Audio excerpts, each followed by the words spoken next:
Alors Millennium, les 3 premiers livres que j'ai lus, du premier écrivain, je suis rentré dans l'histoire de façon très...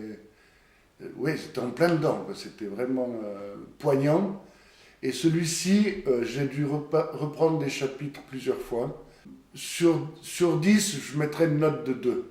On ne sait pas où il va arriver, on ne sait pas ce que ce petit Auguste fait là-dedans. Lisbeth, elle n'est pas assez proche. Michael, il n'est pas proche, présent, pardon.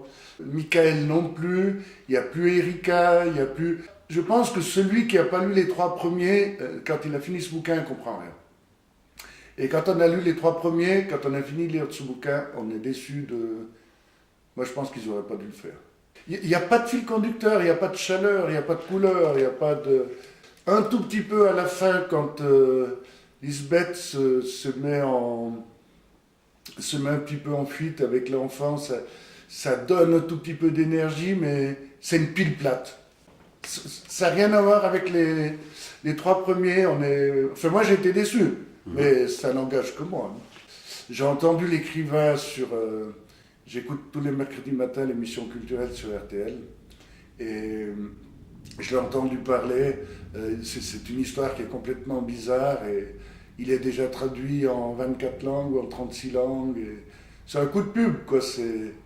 Il sait déjà, quand il a écrit la dernière page, combien est-ce qu'il va gagner. Mais moi, quand j'ai fermé la page, j'étais content de finir les livres. J'ai dû me forcer pour aller jusqu'au bout, parce que j'ai quelqu'un qui m'a dit « Essaye d'aller jusqu'au bout, à la fin, c'est un peu mieux ». Alors effectivement, il aurait 400 pages de moins, il serait bien. Et vu qu'il en a 480, donc ça se limiterait à 80 pages.